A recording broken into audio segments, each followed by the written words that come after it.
gracias a todos por venir y sobre todo a los que os habéis quedado hoy, que era un día complicado para cerrar esto. Bueno, pues como último conferenciante tenemos a Daniel Clavacuores, que viene de Buenos Aires.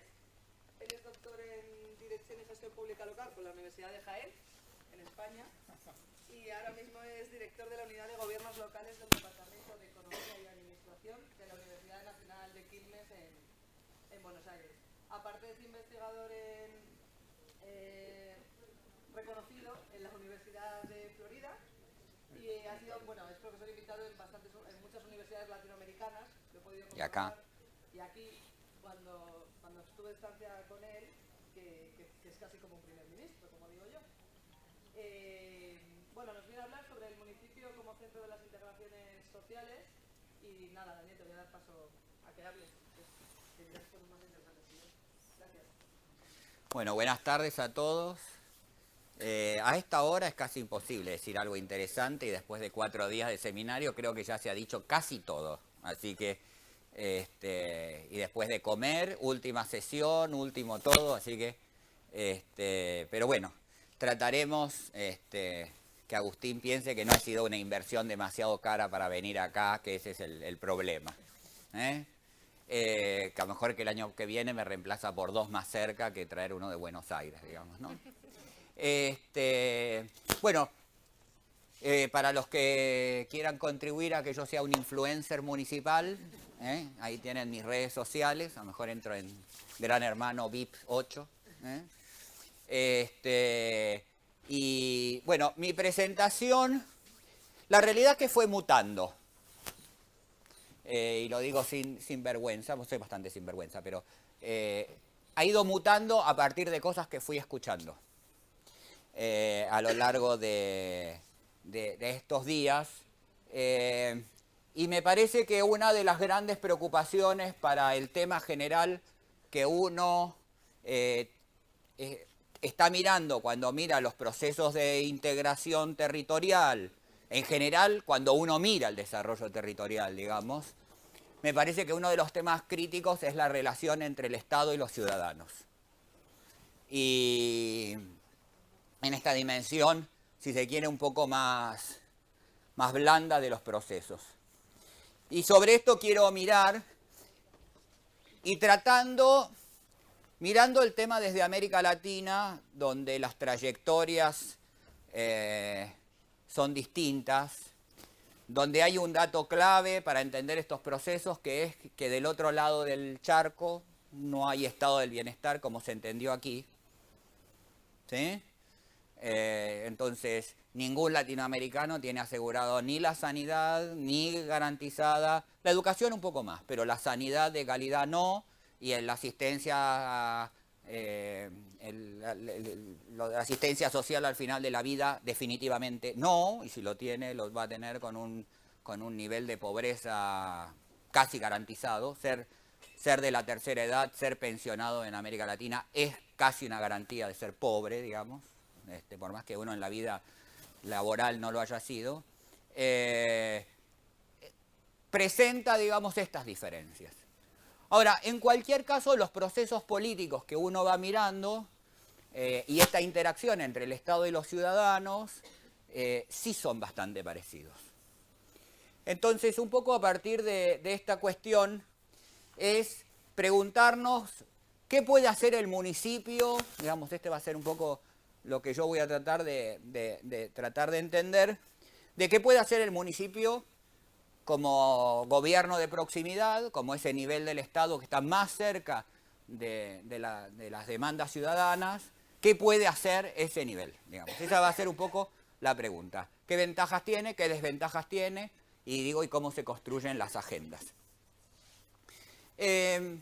Para empezar, voy a mostrar algunos procesos de desajuste. No, yo lo voy pasando yo, no tengo, no, es porque no hay puntero pasador y entonces lo paso así, no hay ningún problema. Uno de los problemas que acaban de ocurrir en estos días, y por eso tomé la opción de tomar el caso chileno, pero pudiera trabajar el ecuatoriano o cualquiera de los procesos que hay hoy en el mundo, digamos, es un momento de descontento en Hong Kong, en el Líbano, en Ecuador, en Chile, digo, Cataluña, pero bueno, eso no lo planteemos, ¿no? Nota del 4 de los precios del transporte tras alza del pasaje. Metro sube 30% en horario punta, voy a ir traduciendo del chileno al español, en el horario más caro del boleto y en el más barato, ¿no? Punta y Valle son las 30 pesos, para que ustedes dimensionen, son algo así como 5 céntimos, y eso es algo así como el 3% del valor que tenía el pasaje de metro. En detalle, las modificaciones repercutirán en un aumento del pasaje en buses, metro y tren central en las comunas, ¿no? Y bueno, y nuestra inteligente clase política sale el ministro y dice, quien madrugue puede ser ayudado a través de una tarifa más baja. Ministro de Economía por alza del pasaje del metro, ¿no? Octubre 8. ¿No? O sea que la recomendación es, señor, si usted quiere viajar más barato, despiértese antes. ¿No? Buah. Más de 1.200.000 personas en Santiago y otras miles en regiones dieron la señal política más potente desde el no. O sea, que un aumento de 5 céntimos y una declaración, digamos, por parte de un ministro, digamos, enciende una mecha. Digo, Chile es un país de 15 millones de habitantes, para dimensionar. Y en Santiago viven 5 millones de personas en el área metropolitana, para dimensionar la cuantía de la protesta. Protesta que a 10 días de protesta no la pueden frenar, ¿no? Pero uno dice, bueno, es que el problema es Chile. Bueno, vamos a otro país, Ecuador, el diario Extra. Lo que podría pasar por la liberación del subsidio a la gasolina, también el 3 de octubre. Ecuador sigue estremecido por la crisis social. Un país petrolero, se elimina el subsidio y cruje el sistema, ¿no? Entonces, hay algo que le está pasando al Estado, ¿sí?, que con muy poco la gente está estallando, ¿sí? Y estalla un movimiento, y me parece que esto es bueno tratar de entenderlo a partir de lo que yo voy a llamar las notas de nuestro tiempo. ¿Cuáles son desde mi interpretación? Por supuesto que nada más lo que yo voy a presentar es algunas interpretaciones que pueden compartir ustedes o no. Es un derrotero para tratar de llegar a algunas cuestiones. Yo tengo la perspectiva que el Estado responde a unos intereses que muchas veces no son los de los ciudadanos. No sabemos muy bien de quién. En las teorías estructurales en alguna época, ¿no?, se decía, bueno, el juego de intereses, las políticas públicas, ¿no?, es el juego de los poderosos o del Estado al servicio del Estado. Hoy no queda casi nada muy claro. Lo que sí tenemos bastante en claro es que el Estado tiene como unos comportamientos que uno no termina, ¿sí?, más allá de las impericias, digamos, unos se obtienen, toman unas decisiones que no tienen que ver claramente con los ciudadanos. Segundo, yo creo que la clase política ha perdido conexión con la realidad. Y cuando digo la realidad es con los problemas que verdaderamente aquejan a las personas, ¿sí? Si yo ayer miraba la televisión, aquí, y unos discutían sobre la huelga universitaria en Cataluña, otros hablaban de si había un fake news en una usurpación de identidad en la campaña electoral, ¿no? O sea, esas son las preocupaciones de las personas, digamos. Digo, o son las preocupaciones de ellos para un poco continuar ahí en el sistema, ¿sí? El desconocimiento de la clase política de las prácticas de las personas, de las prácticas ¿qué llamo yo las prácticas? Muchas veces el desconocimiento de cómo es la vida nuestra. Nos levantamos temprano, tenemos que ir a hacer el desayuno en nuestra heladera, nos olvidamos de comprar la leche, ¿sí?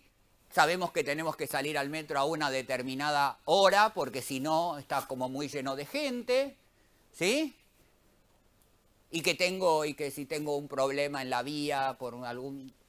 Todos estos problemas que tenemos las personas comunes, ¿sí? Yo creo que cada vez hay más desconocimiento, ¿sí? Creo que muchos políticos tienen grandes dificultades para leer las demandas expresadas en las redes sociales. Ahora voy a hablar un poco sobre el tema de las redes sociales. Yo hice uno de los ejes de este seminario, y se lo decía a la coordinadora del eje, me llamaba la atención porque en el fondo son unas grandes reestructuradoras de procesos, las redes sociales, ¿no? Están cambiando nuestras prácticas. El otro día en una de las charlas que hubo sobre prácticas sociales, a mí me sorprendió que ni apareciera, ¿no?, el tema de las redes sociales reestructurando. Y si yo me pongo un poco en detalle en este momento, una gran parte de ustedes, a lo largo de mi charla, cuando yo me ponga un poco menos entretenido, a lo mejor ya lo están haciendo ahora, se van a poner a revisar el Twitter, básicamente, o el Instagram, ¿sí? Y es algo totalmente normal en nuestra sociedad, que eso pase, ¿sí? Creo que hay unas grandes dificultades también de la clase política. Cuando yo digo la clase, es porque se ha ido transformando en una clase, ¿sí? En ese grupo cerrado al que es muy difícil, ¿sí?, que cualquiera de las personas, cualquiera de los que estemos aquí, tengamos capacidad de permear adentro de esa clase. Porque va a haber, ¿sí?, va a haber muchas más chances para alguien que sea el hijo, el sobrino, el primo de alguien, acceder, o el protegido, va a haber muchas más chances que cualquiera de nosotros mortales tengamos posibilidades de incluirnos dentro de esa clase, ¿sí? Y yo creo que hay un fin de la paciencia con la clase política nacional. Si nosotros miramos, como decíamos antes, qué ha pasado en el mundo, ¿sí?, hay un fin de la paciencia, se está agotando la paciencia, ¿sí? Vamos a tratar de entender un poco por qué se va agotando la paciencia. Y estas son fotos que yo saqué de las protestas en Chile, ¿sí? Me falta pancarta para toda la rabia que tengo. Fíjense que ahí no hay una demanda por la sanidad, ¿sí? Es que no sé de qué todo lo que tengo que protestar, ¿sí? Tengo que protestar. Acá sí, fíjense, el otro día se asoció, y a mí me resulta llamativo en el caso, yo vengo del otro lado del charco, soy cercano aquí porque escucharon por Ana que yo estudié aquí y he sido profesor invitado en Jaén y en la Autónoma de Madrid, o sea que tengo una cercanía, ¿no? Aparecía como que esto es un problema de los jóvenes. Y a mí me parece que es sectorizar, la rabia no es de los jóvenes. Los jóvenes por ahí tienen más tiempo para expresarse. Los chicos de esos, alguien tiene que trabajar en la casa. Entonces los padres están trabajando al mismo tiempo que están ocupando las calles de Santiago. Pero van a ver que no es solamente de jóvenes la protesta. Ya en esa foto ahí, ¿no? Estas se las voy a traducir también del chileno. Son tantas weas, son tantas cosas, que no sé qué poner. O sea que la paciencia se acabó. No sé por qué, pero se me acabó la paciencia, ¿sí? Y algunos más graciosos, tu gobierno, esto es para Piñera, tu gobierno es más falso que yo haciendo dieta. Dice una señora, fíjense que no es una persona tan joven tampoco. No sé si este meme lo conocen acá, Piñera, un discurso de Piñera, compatriotas, entiendo sus preocupaciones, Y los del Precio de la Historia dicen, no lo sé, Rick, parece falso. ¿No? O sea, hay un enojo, un malestar que es más o menos por todo. Que puede ser el aumento de una pequeña tasa por las comunicaciones digitales en el Líbano, el pedido de llevar a China a un hongkoleño, 5 céntimos en el boleto del metro, o quitar el subsidio a la gasolina. Puede ser cualquier cosa.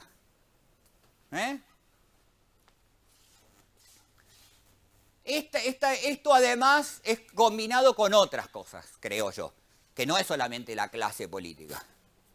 ¿Qué es? Unos medios de comunicación que exacerban el insustancial reality político, ¿no? O sea, uno puede mirar, no sé qué es, en Telecinco, el Gran Hermano, o puede mirar en la 1, puede mirar las peleas entre candidatos, ¿sí? Atrás de un atril, hablando y hablando y hablando. Peleando entre ellos, pero sin decir nada de los problemas, ¿sí?, que tienen los ciudadanos de a pie. No sé si acá le dicen así, nosotros le decimos ciudadanos de a pie, ciudadanos comunes. Hay también unas nuevas modalidades de información. Una presión sobre los medios de comunicación, a mí me parece que eso también va a influir mucho en la vida, en nuestras ciudades, de unas nuevas modalidades de información. Cada vez la gente lee menos el periódico, cada vez la gente lee menos los portales, cada vez más la gente sigue a periodistas, cada vez más tiempo la gente se informa por personas, verdaderas o no, o bots, o personajes que son muy cáusticos y lo hacen escudados atrás de y eso incluye también las fake news. Son una forma, digamos, por algo las personas creen en determinadas informaciones. Quizás porque nos hemos acostumbrado a muchas fake news antes en los medios de comunicación. O sea, y entonces tenemos muy poca capacidad de discernimiento entre qué es verdadero y qué es falso. Pero las personas cada vez consumen menos los medios de comunicación tradicionales. Y las personas se informan más en las redes y se informan, y uno es, y esto le cuesta mucho a la clase política, uno es consumidor de información y es productor de información. ¿Sí? Porque si yo encuentro a un destacado diputado con una señorita que no es su esposa, saco una foto, la subo arriba de la red y eso es noticia. Y yo también soy productor de información. Yo creo que también tenemos que hacer una crítica, hoy apareció en lo de la universidad, fue una de las discusiones en el taller que estuve yo. Yo creo que los intelectuales, no, a lo mejor me queda grande el lugar, pero asfixiados por las reglas del financiamiento y de la acreditación. ¿No? O sea, nos dedicamos a las cosas o que nos dan recursos o los papers y los artículos con revistas de alto impacto que tengo que tener.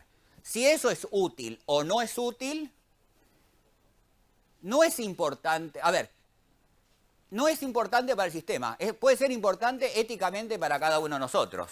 Yo no me dedico a la física cuántica, me dedico a trabajar, ¿sí?, con el peor nivel de los gobiernos locales, digamos. Hace 30 años que me dedico a eso, no sé hacer otra cosa. ¿Sí? Pero en cualquier caso, ¿sí?, el problema es que los intelectuales en general seguimos haciéndonos la pregunta, parecía hoy en la mesa que estaba Agustín, bueno, ¿cuáles son los incentivos para, ¿no?, que nosotros hagamos? Y ahí muchas veces la respuesta termina siendo casi la respuesta ética de cada uno, porque yo creo que en vez de estar haciendo, ¿sí?, atendiendo un comedor en Cáritas, termino involucrándome en un tema donde tengo que evangelizar en mi disciplina.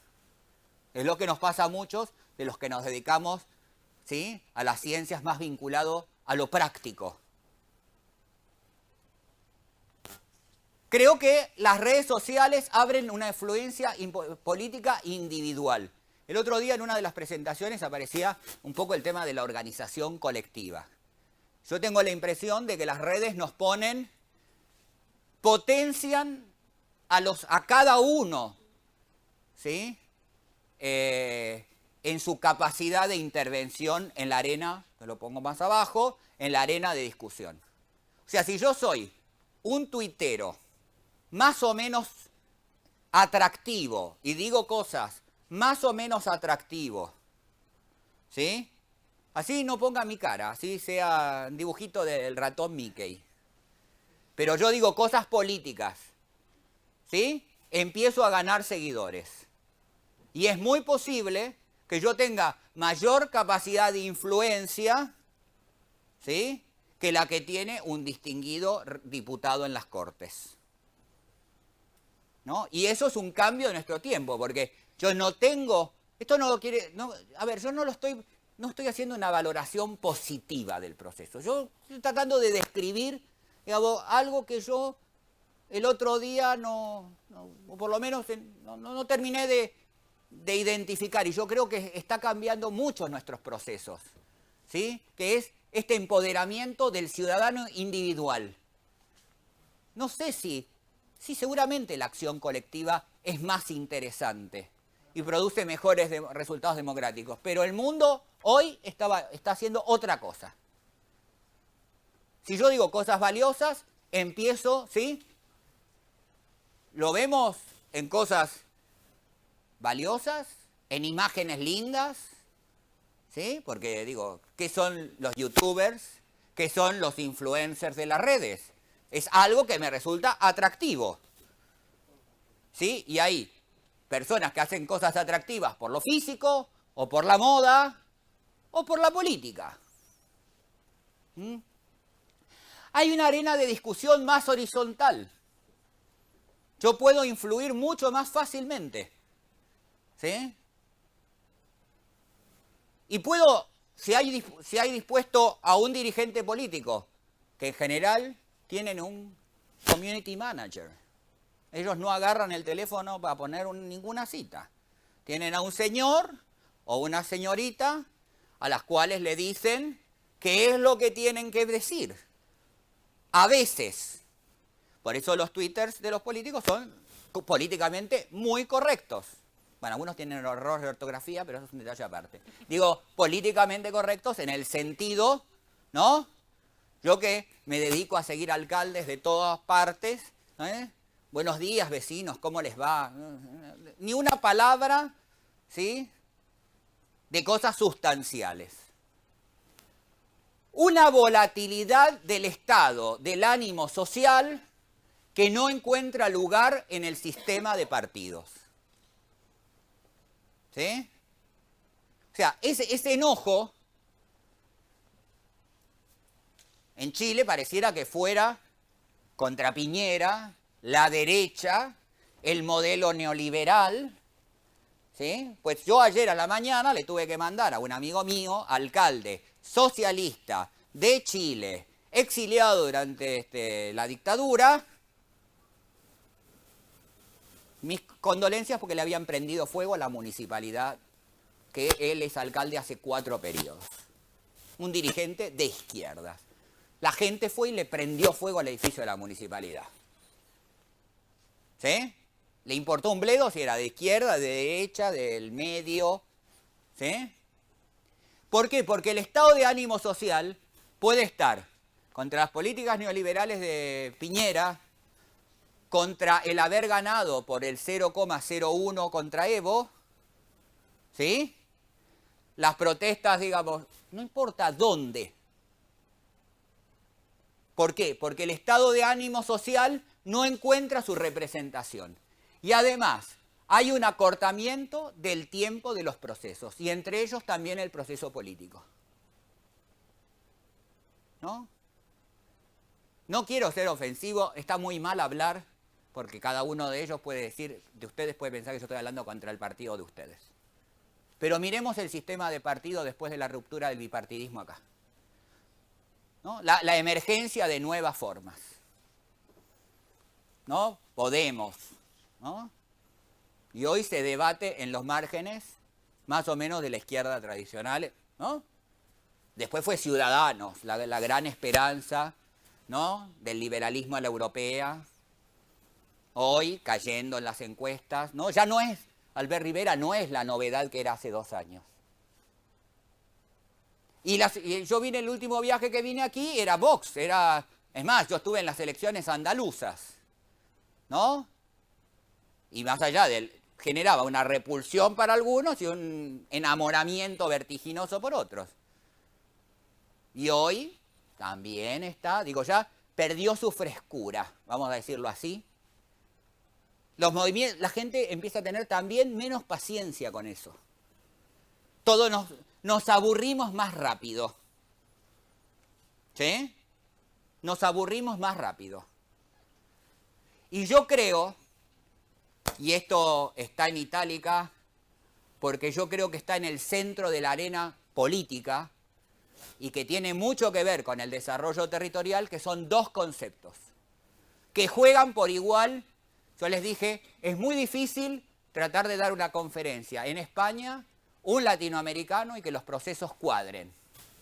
Porque el dato es, aquí ha habido estado del bienestar en serio, hay estado del bienestar, como decimos en la Argentina, un poco cascoteado, pero hay estado del bienestar. Los que no reciben el estado del bienestar en la misma perspectiva son los jóvenes, que es el verdadero problema de España, las políticas para los jóvenes. Para los jóvenes de 30 años, no jóvenes de 16. Para jóvenes que no se cuecen en el primer hervor, digamos, ¿no? Pero en cualquier caso yo creo que en el juego entre la lucha, la denuncia del privilegio y el problema de la conciencia del futuro que va a ser peor, ¿sí? Cuando siempre supusimos que todo era para bien, y hoy tenemos cada vez más conciencia de que lo que viene, lo decía Carlos hoy en algunas cosas, que lo que viene es peor, me explica mucho de lo que está en el centro de la ruptura de nuestra empatía con el Estado. ¿Sí? De que hay algo, ¿no?, que es el privilegio. Alguien dice, yo lo hablaba esto con un colega, y alguien dice, es la desigualdad. Yo no sé si es la desigualdad en el término clásico de la desigualdad. Es el privilegio. A este señor que está en no sé qué, le pagamos no sé cuántos contratos, gana una fortuna, le pagamos su coche, le pagamos su esto, tienen para nombrar no sé cuántas personas. Es eso, no es una desigualdad solamente económica o en una... Es que no puede ser que tenga tantas cosas, ¿sí? Y yo vaya a un lugar, digamos, y que no sé si llego a fin de mes. O tengo, como decía hoy, me decían hoy, 2 personas de 35 años dividiendo en el centro de Madrid y teniendo que alquilar un cuarto y compartiendo un cuarto. Ya no alquilar un cuarto, compartir un cuarto. Y estos señores tienen, que no sé quiénes son estos señores. Esos señores a veces son los políticos, a veces son los señores de la Confederación de Empresas, de otros son los banqueros, otras veces... siempre es otro. Y encima no tengo garantizado un futuro mejor. Pero lo voy a poner en palabras de un audio, no voy a pasar el audio, temí que a lo mejor no funcionara por eso, porque el otro día hubo un problemita con eso, de una grabación, de un audio de WhatsApp filtrado de la mujer del presidente Piñera. Este fue un comentario de ella.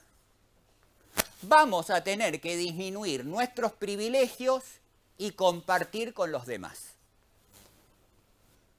Y después ella dijo, que dio muchas, yo lo saqué hoy, daba más para la gracia, no daba más para la interpretación, que esto se parecía, que las fuerzas que habían salido a la calle eran como una invasión alienígena. Entonces, el símbolo del alienígena, digamos, se transformó en la máscara predilecta de los jóvenes, salir disfrazados como si fueran un ET, digamos, ¿no? Pero lo dice alguien, por supuesto, Cecilia Morel, Piñera es un señor que tiene 3.000 millones de dólares de fortuna, digamos, más o menos. Es un señor verdaderamente que hizo su fortuna él, digamos, no la heredó, no la hizo con las mejores condiciones, digamos, ¿no? Pero en cualquier caso, alguien dice eso, ¿no? Vamos a tener que repartir los privilegios, ¿no? Disminuir nuestros privilegios y compartir. Y entonces, ¿qué sale la gente a poner? Este chiquito ahí con la camiseta del Barça. Cecilia Morel, dame uno de tus privilegios, estudiar gratis. ¿Sí? O el Chile, el problema de... Digo, puse Chile, podría haber puesto otro país, pero digo, lo puse porque son noticias de estos días, digo, ¿no? No más privilegios de salud a las Fuerzas Armadas. Pues el sistema médico en Chile es muy caro, es con un sistema privado con seguro, ¿no? En Chile los pobres sí tienen garantizado la salud con un seguro privado que financia el Estado, se llama el FONASA, y si no, uno tiene que tener una ISAPRE, que es un seguro privado, ¿no? Que es bien caro. Y los militares tienen un sistema que viene de la época de hace 30 años, tiene un sistema de salud diferencial, la pensión de un militar puede ser 3 veces la pensión que tiene un profesor de la universidad cuando sale del sistema, digamos, ¿no? Entonces, el privilegio es una de las cosas que yo creo que nos molestan. Y la otra, y ahí yo lo entiendo a los jóvenes, es el futuro peor, ¿no? Hoy lo hablaba, estoy preparando un libro acá con un colega español, y me decía, mi hijo de 32 años, doctorado, tiene un contrato de estos por un año, FIS, ¿se llaman? O algo así. PIF. Por un año, y ni tan siquiera por tener el primer año vas a tenerlo el segundo. Vas a tener que volver a competir. Claro, tiene 32 años, 33 el hijo.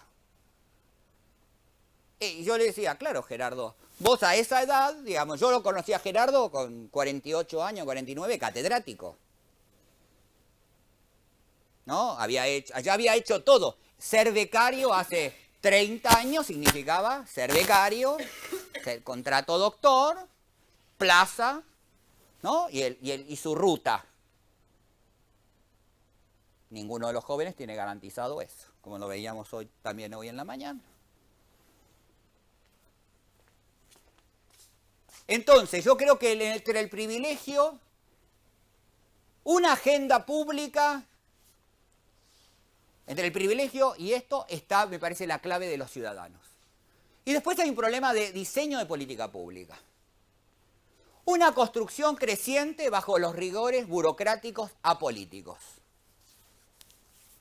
Uno se pregunta en Chile, ¿por qué aumentaron 30 pesos el boleto? ¿Quién lo decidió? ¿Saben quién lo decidió? El comité de expertos. Hay un comité técnico, así se llama, comité de expertos, que agarra una polinómica y dice, el precio del petróleo, la cantidad de personas que circulan en el transporte, el costo de las obras de extensión, la inflación, una polinómica. El precio tiene que ser este. La razón impone que sea esto. De más está decir que con la crisis, subió el salario mínimo, toda la racionalidad de los expertos, todo ese diseño de política, ¿no? Pero también pasa un poco acá, cuando uno dice, ¿y quién reguló esto? La Unión Europea. La Unión Europea es la que no sabemos muy bien quién es, esa racionalidad, porque no es, sí es el juego de la política de los países, más el Parlamento Europeo, más la burocracia de Bruselas, digamos, ¿no? Bueno, no, pero no termina de ver quién toma la decisión, porque aparentemente hay como una sola decisión, que tiene que ver con esta racionalidad apolítica, que por supuesto no sufre los problemas que sufren ustedes. ¿Sí?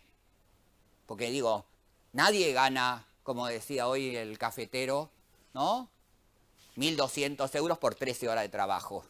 Porque el burócrata que está ahí no gana eso en Bruselas. ¿No? Y así en un papelito dice, chucu, chucu, chucu, acá sale esto. ¿No? Porque además la agenda pública yo creo que está desconectado de los problemas reales. Y también nos pasa en las ciudades. ¿Sí? Que se toman decisiones. ¿Sí? En el municipio donde el padre de acá de ella, que yo he trabajado, que está acá, hicieron un BRT, una infraestructura para un BRT, para un sistema de transporte de alta densidad con carriles exclusivos, siguiendo el modelo, bueno, primera lluvia, 1,5 metros de agua, digamos. Una gran laguna, el BRT abajo del agua. Es un municipio, para que ustedes dimensionen, no ahora, pero yo fui funcionario de ese municipio hace 20 años. Solamente el 10% de las calles del distrito estaban pavimentadas. Digo. Y yo fui secretario de ese municipio y en ese momento, de la población de 400.000 personas, había 52.000 planes de subsidio a desempleados. Estamos hablando de la corona pobre del conurbano de Buenos Aires. Ahora, alguien dice la prioridad es armar un BRT que va entre dos ningún lado, digamos, porque no es que llega a Buenos Aires, va entre dos puntos del mismo municipio. Pero bueno, hay que mostrar que uno hace grandes obras. ¿Sí? No importa si no están los pluviales abajo. No estaría siendo ese el problema. ¿No? Entonces, hay una desconexión de la agenda pública porque la gente preguntaba, hacen esto, ¿y por qué no hacen otra cosa? ¿Sí? Esto, pero la gente tiene todo el sentido común. ¿Por qué hacen esto y no hacen otra cosa? Y yo creo que además, como resultado del juego de las dos cosas anteriores, hay una deshumanización, quieren llamarlo desensibilización de la agenda pública. Que se ha perdido la idea de que la política pública, ¿no?, tiene que ver con personas. ¿No? Ayer estaba mirando la televisión el problema de que van a tener 8 días de libre albedrío para mirar el Estado, para mirar la toma de datos de la telefonía celular de ustedes, ¿no? No sé si ya lo escucharon, ¿no? Va a haber 8 días ¿no?, para tomar decisiones. Eso lo hacen todo el tiempo, digo. Yo en Argentina les puedo decir cuánto cobra Telefónica para hacer eso. O sea, en cuánto se los vende a los municipios. Digo, porque yo como asesor de alcaldes perfectamente sé, y es más, me dicen cuánto, digo, lo hacen todo el tiempo eso. Ahora, va a salir en esa información que va a tener, porque esa decisión es para tener mejores servicios públicos. ¿Va a salir los problemas de servicios públicos que tienen los ciudadanos? Va a salir una parte de esos problemas. No todos. Porque yo soy un anciano y salgo a caminar, porque el médico, el cardiólogo me dijo, señor, salga a caminar. Y no encuentro dónde sentarme. Eso no me va a salir a mí en el gran estudio de la política pública, ¿sí? Ahora, si yo tuviera un poquito más de sensibilidad como Estado, de preguntarle a las personas por dónde tiene que ir la política pública, y aquí voy llegando al tema de la participación, que ahora vamos a trabajar, tendría un poquito más en claro cuáles son estos problemas. Lo que pasa, estos los conocen, estos emojis. Es que yo creo que este es el mejor emoji para entender cómo funciona el Estado. No quiero ver, no quiero escuchar y no me voy a gastar mucho en explicarte. ¿Sí?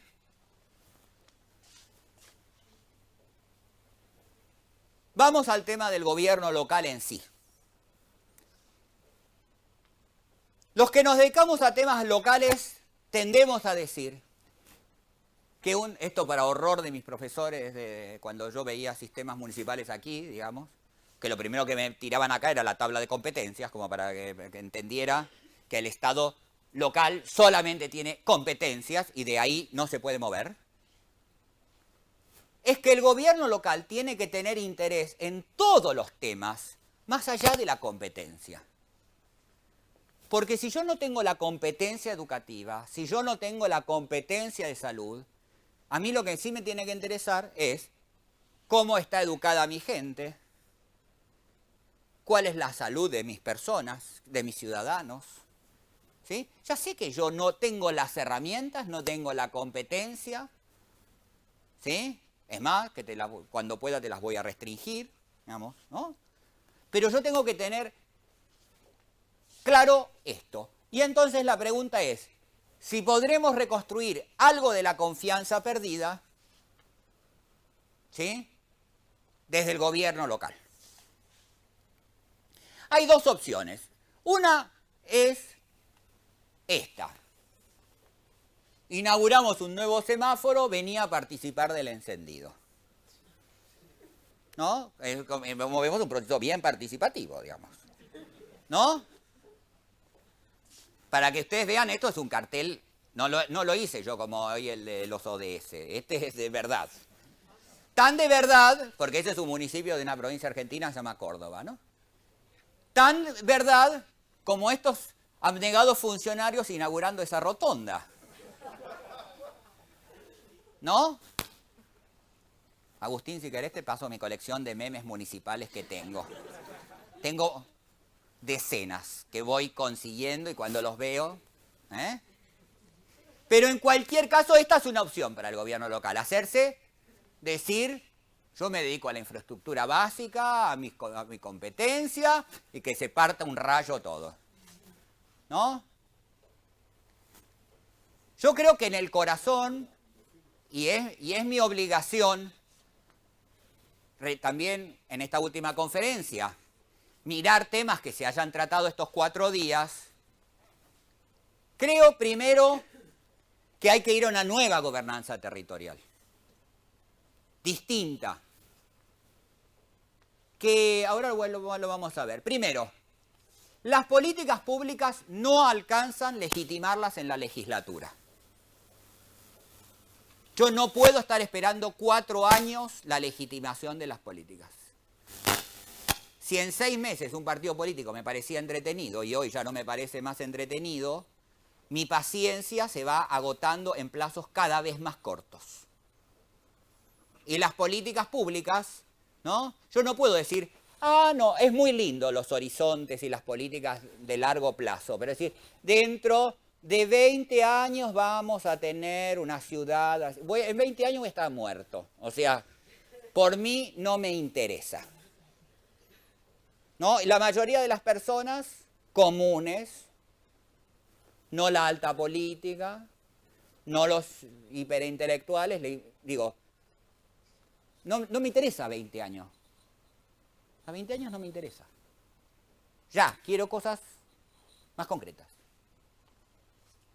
Después está un problema que es el de la participación. Pero muchas veces se hacen políticas de participación en espacios súper controlados, ¿no? Que tienen que ver más con la legitimación de la política pública que con el verdadero sentido de la participación. Estoy mal de tiempo, ¿me puedo tomar un ratito más? Sí. Sí. Yo le decía el otro día, le contaba al hermano de Ana, que no sé si está por acá, que uno de los primeros trabajos que yo tuve, cuando era joven y hacía estudios, fue hacer una tabla de decisiones en un programa que se llamaba de descentralización de la actividad cultural. Programa de cultura que supuestamente le daba a las personas la posibilidad de elegir cosas. Entonces, tomo las 26 decisiones críticas que tenía el programa. ¿Dónde se iban a dar? ¿Con qué se iban a financiar? ¿Quiénes elegían a los profesores? 26 decisiones. Había una sola decisión de 26 que los ciudadanos tomaban sin la tutela del Estado. El horario de los talleres culturales que se iba a dar. Si el taller se daba a las 3 de la tarde, se daba a las 5 de la tarde. Muchas veces las políticas públicas participativas no pueden escapar del problema de la tutela que hace el Estado de la participación ciudadana. Es una participación, ¿sí? Como yo les dijera, saliendo, pero por esa puerta y por una sola hoja. Y no, ¿no? O sea, es totalmente, está más hecha para legitimar cosas que para recibir, ¿sí?, lo que es la participación de los ciudadanos. Y además no podemos salir nunca del problema de la asimetría de escala y de posición. ¿Qué quiero decir con estas dos cosas? Que soy el representante de una comunidad de vecinos, ¿sí?, contra el Ayuntamiento de Madrid.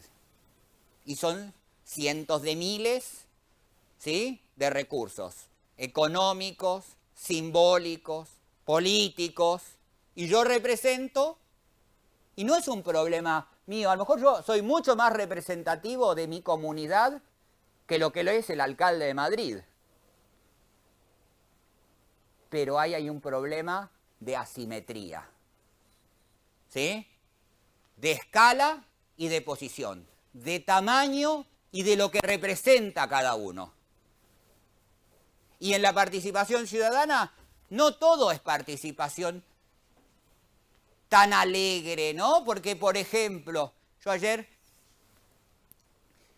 o antes de ayer, uno de estos días miraba en la televisión y la Confederación de Empresas, o no me acuerdo cómo se llamaba, hablaba un señor que no hablaba muy bien en el español, decía, no, bueno, pero aquí hay que bajar a los contratos por empresa, porque hay una empresa que no puede pagar más de 1%, y entonces si no paga más de 1, no, hay que bajarlo por empresa.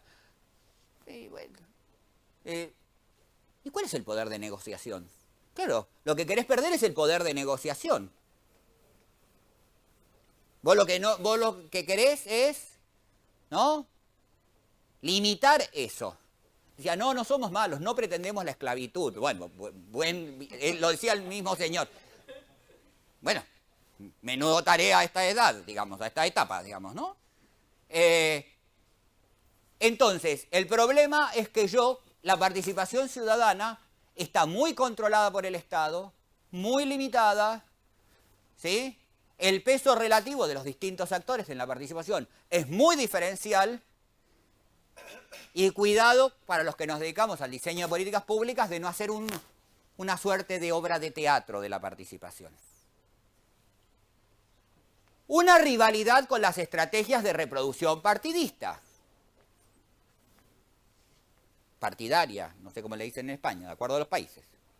¿No? Cuidado con el tema de la cooptación. ¿No? Yo armo mis grupos de participación porque son los más afines a, ¿no?, pequeños y grandes lobistas. ¿No? Yo tengo a la Cámara Empresaria, la Cámara de Constructores, la Asociación de Bancos, los grandes lobistas, ¿no? Esos no necesitan ni levantar el teléfono muchas veces, nada, ni mandar un WhatsApp, ¿no? Pero también está el pequeño lobista, que es muy propio de la vida municipal, ¿no? Que es esas personas que dicen, ¿cómo consiguen? ¿Cómo puede ser? Que, bueno, ¿no? Son como ese pajarito todo el tiempo picando, ¿no? Y que el alcalde no lo quiere ver más, ¿no? O sea, la estrategia en el fondo. Ahora, el problema del pequeño lobista es que hay un montón de gente que primero tiene que estudiar o tiene que trabajar o tiene que hacer otras cosas, que no puede dedicar su vida, digamos, a la participación ciudadana.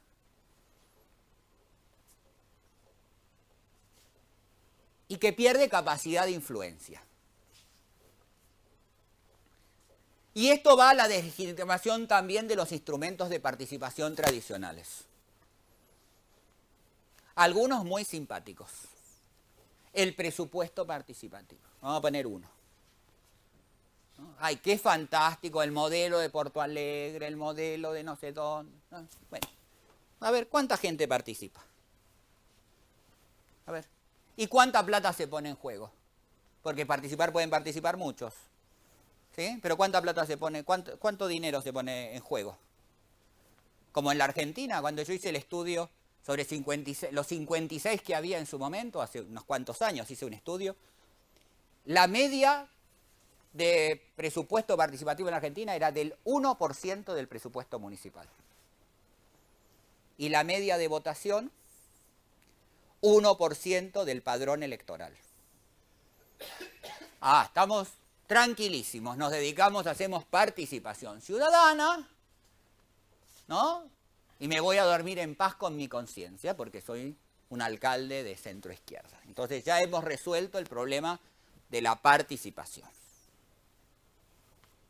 Todos los instrumentos que conocimos tradicionales, los del derecho, acá se dijo el otro día, los instrumentos de la participación ciudadana no están en la ley, ¿no? Bien, no están en la ley, no están tampoco en las conciencias de las personas, eso habría que aclararlo. Pero en cualquier caso, no es un problema de incorporarlos en la ley porque muchos de ellos hacen fuerza sobre procesos que hoy no ocurren. ¿Sí? Porque están diseñados para una democracia, para una forma, que por supuesto es la única que conocemos, por el momento, ¿no? Que es la del sufragio universal de las personas, pero en cualquier caso no operan. ¿Cuántas personas ustedes han visto? Y en América Latina, casi todos los países tienen revocatoria de mandato, consultas populares, auditoría ciudadana. En Colombia, en los primeros 20 años, Colombia tiene 1.100 municipios. En los primeros 20 años de la Ley de Participación Ciudadana, se pusieron en marcha 210 procesos formales y solamente 9 procesos terminaron de acuerdo a todo el ciclo de vida del instrumento. De Argentina puedo decirles menos que eso, digo. O sea, pero en Colombia se mensuró. Después, cuando hablo de gobernanza territorial, está muy bien trabajar con las juntas de vecinos, porque representan algo. Pero también hay niños. Los niños solitos, no los niños en familia, los niños solitos, que son actores de la ciudad exactamente igual, ¿no? Y hay jóvenes. Y hay adultos, personas, ¿no? Los adultos también tenemos nuestros, así ustedes tienen en las juventudes unas determinadas cosas. Los adultos quieren que la calle esté, ¿no?, vacía para poder llegar al trabajo y estar menos tiempo arriba del coche.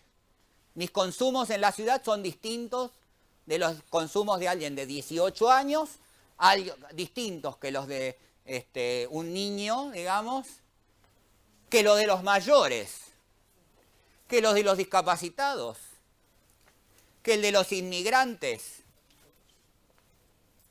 Porque aquí los inmigrantes, una buena mayoría, vienen de América Latina. Y más o menos, como dice alguien, compartimos religión, idioma, ¿no?, historia. Pero a un amigo mío le llegaron en un municipio chileno 30.000 haitianos que hablaban en creole.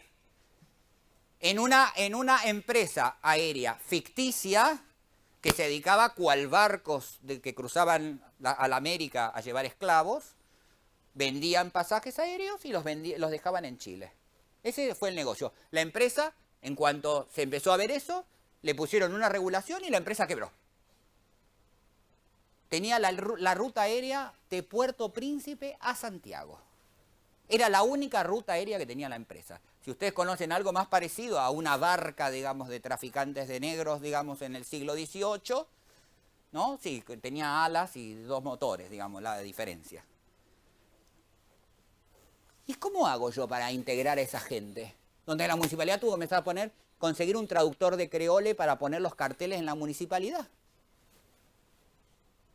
Las ciudades no están preparadas. ¿Y los exconvictos? ¿Y los analfabetos funcionales? Por ahí me dicen, pero en España no hay analfabetos. Pero analfabetos funcionales no hay. O sea, hay gente, todos lo saben leer perfecto. Y todos los colectivos, bueno, cada vez más LGTBIQ, siguen poniendo más letras ahora. Ahora hay un par de Q más que no sé ya ni qué son yo. Y los veganos, y los animalistas. O sea, la sociedad, van apareciendo grupos que no están en la junta de vecinos y que expresan su posición, algunos con gran éxito. Por ejemplo, en España. Como, por ejemplo, algunos grupos de discapacitados. Tampoco todos los discapacitados, ¿no? Pero la ONCE tiene su peso. Hay muchos lugares, ¿no? Hay una municipalidad argentina que es obligatorio hacer rampas, ¿no? Como esta, en las calles. Yo no les quiero mentir, pero la rampa empezaba aquí y terminaba a esta altura. De aquí, así la rampa, ¿no? Porque es una ciudad que está en la ladera de una montaña, Neuquén. Y ahí el colectivo no tiene posibilidades de participación. ¿Sí?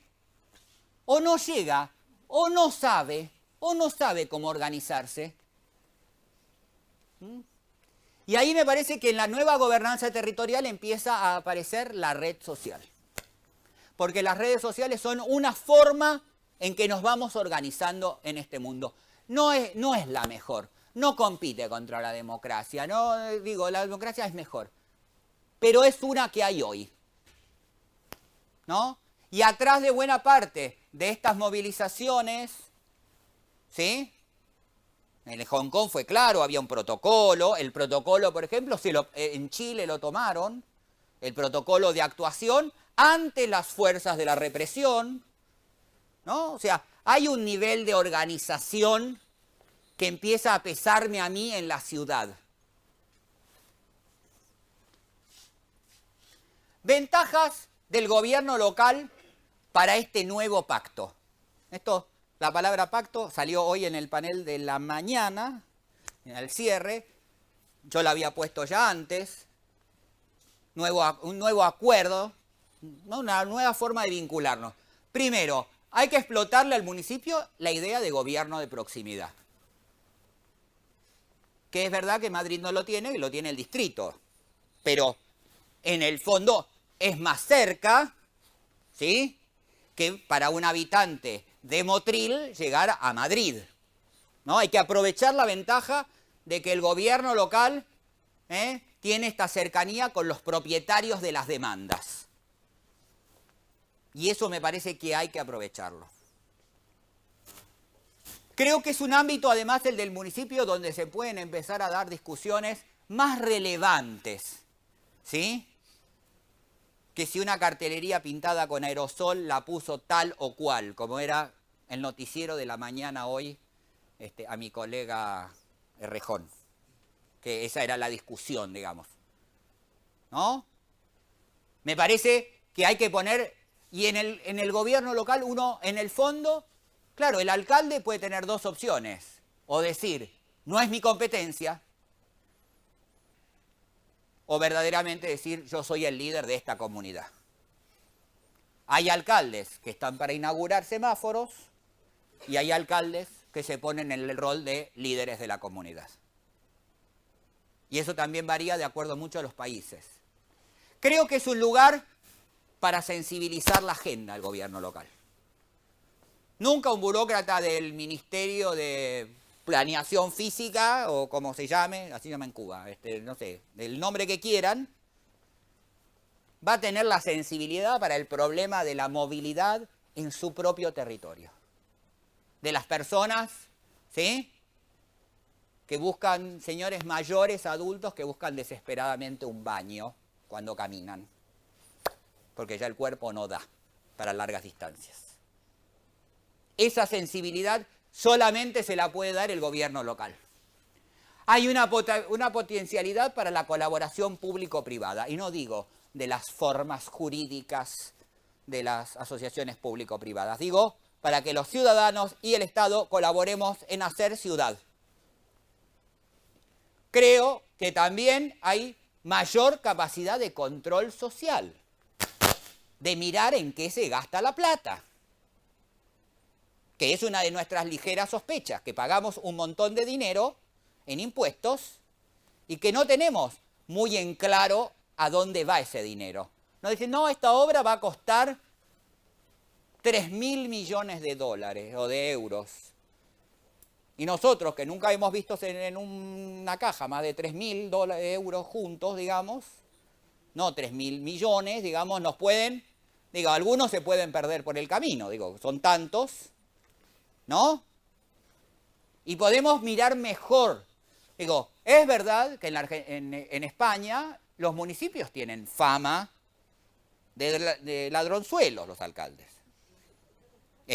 No sé si ustedes recuerdan que había una hermosa página que estaban en una página web, era un buscador, no sé si alguna vez la vieron, en España, que estaban ordenados y no podía poner, por ejemplo, alcaldes de Andalucía, del PP, y entonces uno podía ir a un buscador y buscar cuáles de los 8.000, digamos, tenían causas judiciales, por ejemplo. ¿No? Claro, porque en otros niveles, a medida que uno va subiendo en la jerarquía del Estado, va ganando en santidad, seguramente, ¿no? ¿No? Debe ser así. Y una estabilidad en un país como, por ejemplo, aquí, una estabilidad política relativa superior. Es más posible que el alcalde, efectivamente, no tenga problemas de estabilidad política, no tenga que atravesar votos de censura. No, hay más posibilidades de pensar en la política un poquito más a largo plazo. Desventajas del gobierno local. En toda Iberoamérica ocurre un proceso de recentralización municipal. Aquí creo que en la presentación de estos días apareció en la conferencia de Carmen. Yo lo agradezco porque yo además fue mi tema de trabajo por muchos años y lo que para América Latina lo que hay comparativo lo escribí yo, así que adscribo a lo que dice Carmen, digamos. Los trabajos sobre recentralización en España son vistos a partir de la reforma de la Ley de Bases del 2013 y los trabajos académicos tienen un par de años. Con los colegas tardaron un poco en identificar eso. Tenemos un problema de centralismo cultural. En España es clarísimo. En otros países también, en Chile, en Colombia, en Argentina menos. Los países federales tienen menos centralismo cultural en general. Pero lo tenemos respecto de la capital de la provincia, en nuestro caso, ¿no? También el gobierno municipal tiene más la tentación del populismo, ¿no? Del populismo político, del populismo fiscal, ¿no? O sea, de conductas populistas. Puede haber un problema también, creo que hoy lo dijo, no me acuerdo si fue Carlos que lo dijo, que también uno puede perder, cuando mira el gobierno local demasiado en pequeño, que uno puede perder la perspectiva más general de los procesos. Esto también es verdad, ¿o no, Agustín? Creo que lo dijiste vos. Ahora, es verdad que eso puede ocurrir. Ahora, cuando el Estado se mete a hacer cosas minúsculas y te dice, te voy a financiar botes de basura, digamos, ahí no, ahí parece que es muy razonable eso, ¿no? El juego de competencias, en general, los desplaces de competencias de arriba para abajo no son tan mal vistos, los de la recentralización, como menos. No tengo tanto para decir ya. Y hay un problema para la integración que tienen los municipios, que es, como tuvimos procesos de descentralización, ¿Se acuerdan de esa palabra, descentralización? Hace mucho que nadie la usa. Falta de instrumentos para intervenir sobre temas críticos. Por ejemplo, la renta. O sea, nosotros podríamos, como gobiernos locales, resolver un montón de problemas que hoy el Estado está haciendo agua. ¿Sí? Pero nos faltan herramientas y esto implica renovar la mirada sobre un proceso de descentralización, pero no la descentralización de los 80, no la descentralización de la ley de bases inicial de la democracia.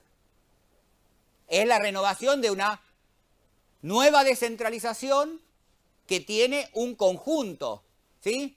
Cuando se pensó la descentralización en España no existía ni la Unión Europea, ni España estaba en la Unión Europea, no era el país de nivel de desarrollo, no existían los problemas de las naciones, si es que las hay, o sea, no estaban tan exacerbadas como están hoy. O sea, la descentralización tendría que tener otro diseño. No es el volver a los 80. Han pasado demasiadas cosas. Pero en cualquier caso, empezar a pensar un poco más si esta reconstrucción del pacto entre estados y ciudadanos no pasa más por una descentralización, que no reniegue de un Estado más regulador, más que mire los procesos de perspectiva más general, de que evite el problema, por ejemplo, un problema que podemos tener en muchos lugares cuando uno trabaja con el municipio, es decir, es una gran fábrica contra el municipio y la capacidad de lobby. O sea, Linares, te cierro Santana y se acaba el pueblo, digamos. ¿No? Alguien tiene que ser un árbitro, pero el Estado quiere ser árbitro, jugador, arquero, ¿no? Quiere jugar en todo el Estado central, ¿no? En todas las posiciones. Técnico, ¿no? Mister, no sé cómo dicen ustedes, ¿no? Entonces, ese juego el Estado quiere cubrirlo siempre. Y yo creo, y esta para tu tranquilidad y así me callo, como dijo el rey, ¿por qué no te callas? ¿No? El ex rey. Creo que pensar una nueva agenda local también supone focalizar, y repito cosas que dije, focalizar en la demanda ciudadana, por alguna vez, preguntar, ¿sí? Acá han castigado un poco al Madrid Decide, digamos, ¿no? Y ya sé que es perfectible. A mí cuando el alcalde de Buenos Aires me pregunta, ¿usted quiere que las personas puedan llevar su perro a un restaurante, sí o no? Yo voté que no quiero perro. A mí me encantan los perros, pero no los comiendo al lado mío, ¿no? Porque pedirían mucha comida. A mí no es eso el ejercicio democrático, pero es mejor que nada. ¿Alguna vez en Buenos Aires ahora a uno le dan la opción de decir, ¿usted quiere ser fiscalizador de obra pública? Te lo mandan por la aplicación del teléfono. ¿Usted quiere fiscalizar obra pública? Desde ya yo, que estoy loco completamente, digo que sí. Bueno, vaya a tal lugar y fíjese si la empresa de servicios reparó la vereda, la acera, la reparó como estaba. Ahí me fui yo. Yo me siento contento, me siento que estoy colaborando, que soy un ciudadano, que alguna vez me preguntan algo, por lo menos. ¿Sí? Pago $200 por mes de patente de coche y casi $100 por mi departamento, como no voy a tener ganas que alguna vez me pregunten algo. ¿Sí? Creo que hay que pensar en políticas más sensibles. Creo que hay que pensar en una nueva gobernanza territorial. Que todo lo que fuimos viendo de gobernanza tiene que ser una distinta. Que no me alcanza solamente con la junta de vecinos, ¿sí? Porque también han cambiado los comportamientos sociales. Esas instituciones muchas veces eran ciudadanos que estaban en la comisión obrera en la fábrica y cuando volvían al barrio se armaban en la comisión obrera que tomaba otro nombre para el desarrollo de la infraestructura. Y ahora no hay más obreros industriales, no hay más comisión obrera con ese formato, ¿no? Y quien haya estado verdaderamente involucrado en una junta de vecinos, en una asociación, en una sociedad de fomento, o como lo llamen, saben lo difícil que es que la gente participe también ahí adentro.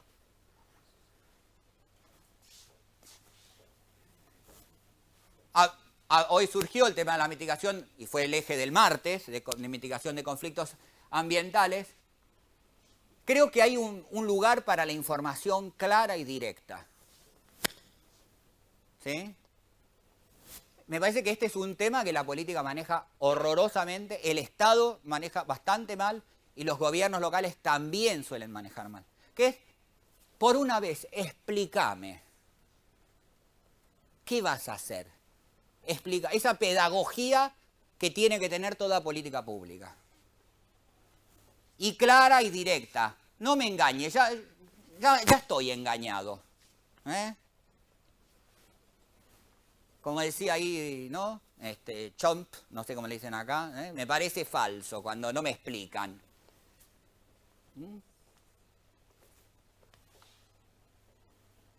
Y creo que hay que, y esto apareció el lunes, que la calidad de vida se mide en resultados concretos. Me tienen que mostrar. Yo que soy muy desconfiado, a mí me tienen que mostrar que mi calidad de vida mejora. Y eso sí significa, porque no me alcanza que los grandes planificadores manejen los datos y nada más, y los tengan allá encerrados, sino yo necesito que a mí me muestren que importo algo en este sistema. De que mi calidad de vida, que lo que yo... Digo, después no nos sorprendamos, por ejemplo, en América Latina, la próxima moda política, así como acá, son los libertarios. En Argentina no se lograron organizar acá, pero vamos a ver en no mucho tiempo más que hay un emergente político de libertarios, que son gente que dice, ¿sabes qué? No quiero más Estado, no quiero más... No son liberales a ultranza, casi liberal anarquistas. ¿Sabes qué? No quiero mantener más políticos, deja que yo me arreglo, digamos, un poco el...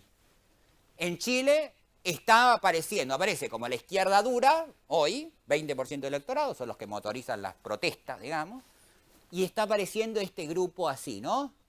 Entre fascistoide y anarcoliberal, digamos, que demuestran este cansancio por el Estado. Y yo creo que es porque no nos muestran que verdaderamente el Estado y los ciudadanos seguimos manteniendo el pacto que tuvimos siempre. Una cosa es el pacto democrático, eso se construyó en algún momento, hubo un pacto vinculado al estado del bienestar, pero hay un sector social que no siente que ese pacto se está renovando. Y me parece que por ahí pasa un poco la cosa de explorar. Perdón por mi charla muy larga, muchas gracias por la atención.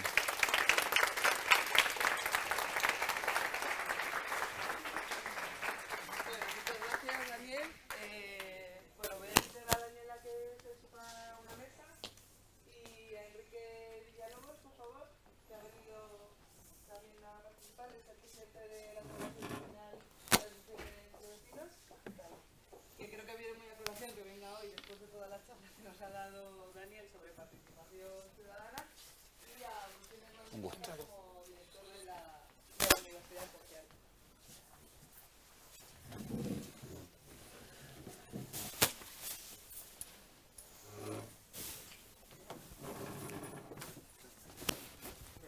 Espérate que corro esto. ¿Que me saque el micro? Sí.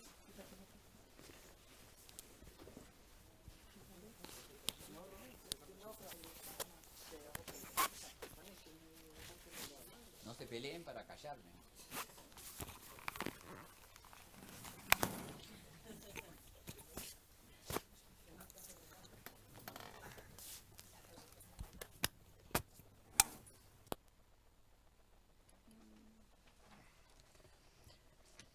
Bueno, pues...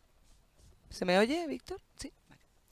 Pues bueno, lo primero que voy a hacer es pasar el turno de palabra a los asistentes, por favor.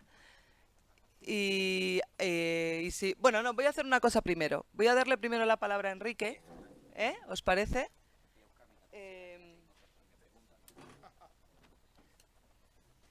Porque bueno, me gustaría saber un poco tu opinión sobre lo que ha dicho como presidente de la Federación Regional de Asociaciones de Vecinos, Me gustaría saber un poco tu opinión acerca de lo que hablaba Daniel de la participación ciudadana, que al final vosotros estáis siempre en contacto con el gobierno local en procesos participativos. ¿Cómo ves tú lo que él comentaba de esa participación un poco controlada, un poco dirigida? Gracias. Sí, Está grabado, se está sí, grabando, lo digo para que todo el mundo lo sepa, os aviso. ¿Vale? bien. No, ¿se oye? Sí, ¿no? Bien. A mí me parece que la exposición ha estado muy ajustada a la realidad.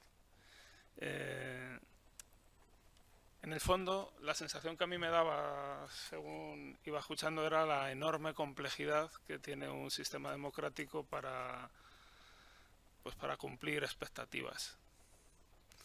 Y es verdad que eso es lo que ocurre en el día a día, ¿no? Empezando por el final de lo que comentabas, es tremendamente difícil que las personas seamos capaces de ponernos de acuerdo, pues ya sea en nuestra propia asociación o donde sea. Cuesta organizarse, cuesta que la gente sea capaz de superar sus propios procesos personales, familiares, también porque hemos ido hacia un modelo que al principio de la conferencia lo comentabas yo creo con mucha precisión, ¿no? Aunque hablabas de las prisas, de las redes sociales, de las impaciencias, pero eso no deja de ser un producto del cómo estamos viviendo, ¿no? Y de cómo no tenemos tiempo realmente para nada. Y entonces, como no tenemos tiempo para nada, lo único que tenemos es prisa e impaciencia. Estamos entrando en una fase social en la que digamos, voy a usar un término que no me gusta nada usarlo porque no me gusta su factor peyorativo, pero lo tiene, lo uso, nos entendemos, que es la infantilización de la sociedad, del lo quiero y lo quiero ya, ¿no? Y el si no lo tengo ya, me vuelvo loco, ¿no? Entro en crisis. Entonces, esto ocurre a todos los niveles y por lo tanto es difícil de gestionar. No es a todas las personas difícil de gestionar. Si esto luego ya nos lo llevamos a la vida del día a día de la municipalidad en concreto, sí que es cierto que, y justo ahora que estamos en un cambio político, ¿no? En un cambio de gobierno, pues estamos en esa especie de dualidad, ¿no? Es decir, lo que teníamos era imperfecto, lo que tenemos ahora o lo que no tenemos, no sé, vamos a lo que no tenemos, es una situación rara, ¿no?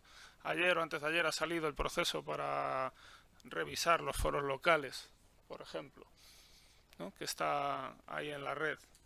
¿Seremos capaces de aportar mejoras a los foros locales que mejoraban los consejos territoriales, aunque eran absolutamente imperfectos y asfixiaban la participación?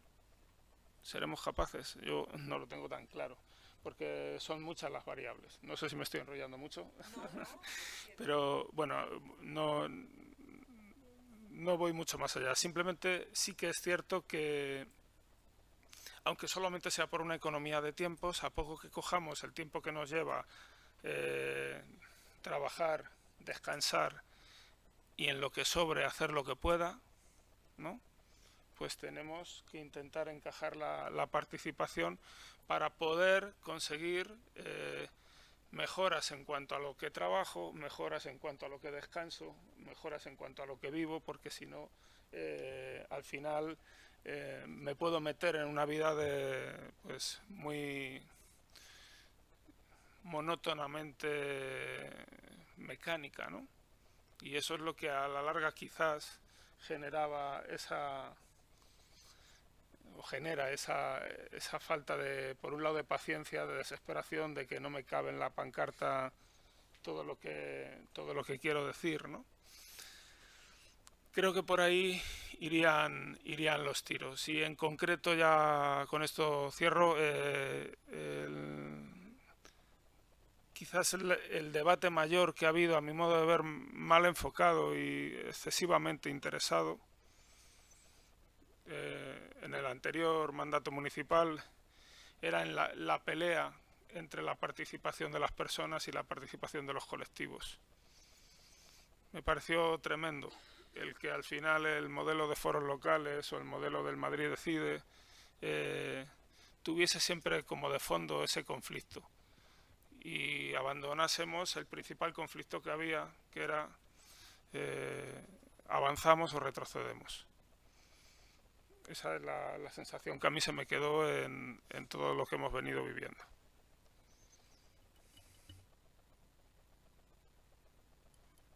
Bueno, yo te preguntaría, claro, que entonces estamos en o sea, ¿piensas que estamos en un momento de incertidumbre o que vosotros como o sea, como asociación, como Federación Regional de Asociaciones de Vecinos, tenéis las cosas claras? O sea, tenéis un camino después de haber, lo que decías tú, de haberos metidos en el agua entre los foros locales, Madrid Decide. Ahora mismo hay una línea clara por vuestra parte, o sea, como tú, como uno de los, como representante de, no como opinión personal, sino como representante de la federación en ese camino sobre la participación. Porque a veces, perdona Enrique, porque a veces me pregunto si no es también responsabilidad de los políticos conocer esas necesidades. Quiero decir, o sea, como que a veces os utilizan para legitimar, como decía Daniel, políticas públicas en vez de como realmente como haceros partícipes de las mismas.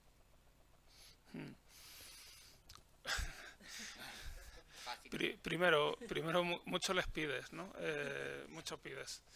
No, a ver, yo lo veo más simple. El que llega al mando no suele tener expertise en esta historia y lo que tiene es una pléyade de asesores que le van poniendo en la cola de impresión las cosas que tiene que ir abordando, ¿no? Y dependiendo de en qué puesto estás tú en esa cola de impresión, entras no entras.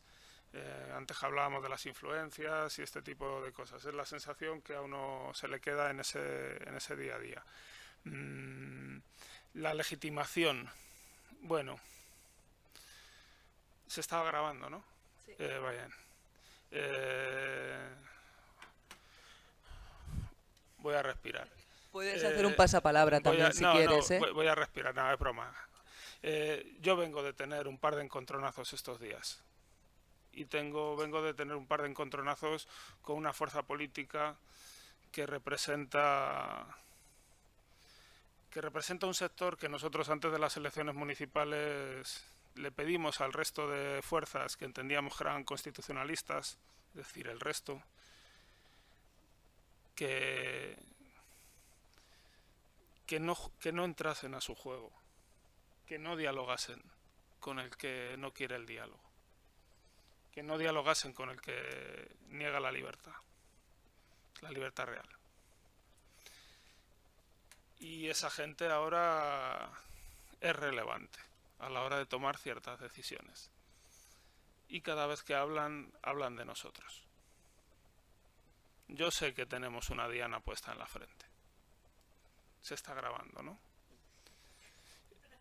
Eso es lo que hay. Pero nosotros no hemos elegido a esa gente y no lo podemos discutir.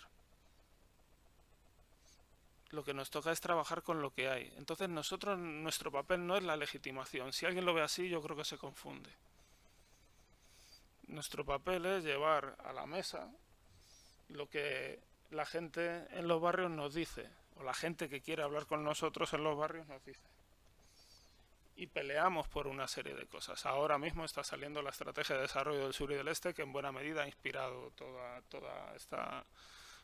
todo este encuentro de estos días. Cuando nosotros hacíamos la propuesta de la estrategia del sur y del este, y esta mañana lo hablábamos en la charla, no eran ocurrencias. Era que cuando a ti te dice una persona que tiene 70 años, que vive en una casa de 15 pisos, que no hay luz en la escalera, porque de los 15 pisos, 10 fueron expropiados por los bancos, y hoy en día al menos la mitad de esos pisos están ocupados, y nadie paga la luz de la escalera, y esta mujer de 70 años tiene que ir con una linterna en el bolso para subir a su casa, que está en un cuarto piso, que no tiene ascensor. Estamos hablando de las cosas que le preocupan a las personas. Y eso es lo que nosotros hemos puesto encima de la mesa. Y hemos puesto encima de la mesa toda una serie de propuestas en las que entendemos, o desde las que entendemos, que Madrid tiene que acortar la distancia con el sur de Madrid, el sur y el este de Madrid, tiene que acortar la distancia de una manera definitiva con el norte y el noroeste. Ese es el planteamiento. Y entonces, si alguien piensa que nosotros estamos de alguna manera justificando la acción política de los que estuvieron y de los que ahora están, a mi modo de ver se confunde. Porque nosotros no somos los que elegimos. Nosotros lo que hacemos es negociar con los que están. Muchas gracias. Ahora sí paso la palabra a los asistentes. ¿Alguien quiere hacer...? Nos vamos a ir antes hoy, lo digo por eso. Gracias. Empiezan a aparecer manos. Gracias. Ante la promesa. Ante la promesa. Bueno, muchas gracias ante todo por la organización de las jornadas, a todas las personas que habéis estado de ponentes. Yo creo que es un punto de encuentro muy, muy interesante y esperemos que tenga continuidad. La cuestión que quería plantear. Yo creo que toda esta cuestión de que la participación se haya desincentivado históricamente no es casual. Cuando un colectivo de vecinos en una ciudad importante se reúne para recoger firmas contra la subida del IBI y obtiene una importantísima cantidad de firmas, se presentan al consistorio y en vez de subir el IBI todo lo que tenían previsto, le bajan una centésima para decir que han escuchado a la gente. Hay mucha gente que no te va a volver a firmar para parar una subida de IBI porque está viendo que no funciona. Eso es el círculo, digamos, vicioso de la participación. No funciona, por lo tanto, no voy a perder mi tiempo en ello. Pero lo contrario, generar un círculo virtuoso de la participación, es decir, ver que lo que participas se transmuta en realidad, eso es un proceso a muy largo plazo. Y lo que estaba comentando Enrique y gente de la mesa, estamos en la sociedad de la inmediatez, ¿no? Pero todas estas cuestiones, para revertirlas, y yo creo que es muy interesante que se analicen maneras de revertirlas, nos va a llevar muchísimo tiempo como sociedad. Entonces, mi pregunta es, ¿creéis que hay esperanza en esta reversión? Porque también hay que tener claro una cosa, y es que lo que nos ha traído hasta aquí como civilización y como sociedad, aparte del pulgar oponible y otras cosas físicas, son también que hemos crecido colectivamente y que hemos afrontado los retos que nos ha puesto la vida o la historia por delante como colectivo y teniendo ese pensamiento colectivo para proyectarnos hacia el futuro. ¿Creéis que es posible revertir el status quo actual y que consigamos solventar todos los desafíos ambientales que hemos estado viendo, etcétera, etcétera, y sociológicos, y que tengamos éxito en esos desafíos que tenemos sobre la mesa? Muchas gracias. Pues quien quiera de vosotros que empiece. Daniel.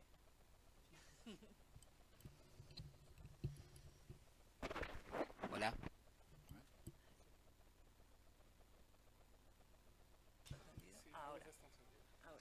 Hola. Suelo ser bastante, yo por lo menos, mensajero de malas noticias en general. En la Argentina se dice mala onda. Pero ante esa pregunta yo creo que el problema es que hay que pensarla desde otro lado. Que los vínculos hoy se van a... que hay unas nuevas formas de vinculación entre nosotros. Los chavales que están aquí seguramente han conocido en Tinder o en alguna red, alguna novia o novia. Son otras formas distintas. Y yo creo que la participación ciudadana se tiene que reamoldar a las nuevas formas de la socialización que tenemos entre las personas. Que yo puedo pensar que el cara a cara es como muy lindo. Y que es la mejor, y es entretenida, y es pero hoy las personas construyen desde otros lugares. Como por ejemplo, yo tengo una casa de veraneo a 500 kilómetros de Buenos Aires. Y sin embargo participo de mi grupo de vecinos, porque todos tenemos un grupo de WhatsApp. y las cosas que se dicen ahí, el nivel de presión que se va construyendo, y yo antes, digo, a esa casa voy 60 días con toda mi suerte, 60 días por año. Pero con eso yo puedo transformarme también en un actor de la participación. Entonces yo creo que hay que empezar a pensar, las empresas han ido resolviendo el tema de cómo usar, todos usamos el home banking, el Estado me dice, bueno, hagamos trámites electrónicos. Bueno, nuestro desafío es también pensar la nueva gobernanza usando herramientas distintas. Yo creo que no podemos estar, digo, un poco por lo que decía Enrique, un poco por lo que decía yo, esto de un proceso de largo tiempo, tenemos que buscarle la vuelta más rápido. Ahora, yo creo que esa forma es no de perfeccionar lo que tenemos, sino de construir algo nuevo, en términos de participación. Y yo creo que las personas, no sé si va a ser más virtuoso, no, en mi exposición no he tratado de no hacer una valoración de las cosas, sino más bien una descripción. No es que yo crea que sea mejor, ¿no? Porque hay muchos que que tienden a decir, bueno, lo electrónico es mejor que lo... Yo no digo eso. Yo digo que puede ser una forma en este mundo donde se están desestructurando todo el tiempo categorías que tuvimos, es una forma distinta de construir. Lo importante es que el actor, digamos, en este caso el vecino, el ciudadano, el que necesita esa mano, esa mujer que necesita, que construirlo desde otro lado también. Que no significa que no se construya, que el proceso... Es más, yo diría que el proceso lo tiene que llevar adelante la Federación de Vecinales. Como siempre digo, que los instrumentos de participación ciudadana no los tienen que llevar los ejecutivos, lo tienen que llevar en general más los representantes legislativos del pueblo, no los ejecutivos, porque tiene que ver con reconstruir comportamientos propios de la deliberación democrática. Pero creo que hay que pensarlo desde otro lado. Y creo que por ahí, digo, yo, insisto, yo no soy una persona muy esperanzadora en general, pero creo que por ahí podemos explorar para ir para algo mejor. No sé si Enrique. Mira, creo que sí. Yo en estas cosas pienso siempre en plan de herramientas, para qué sirve cada cosa y en función de eso la usamos y todo eso, ¿no? La asociación en la que yo estoy, muy cerquita de aquí, al fondo del barrio, ya cuando se acaba la ciudad, es seguramente, si no la primera, una de las primeras asociaciones que en España se crearon a través de Internet.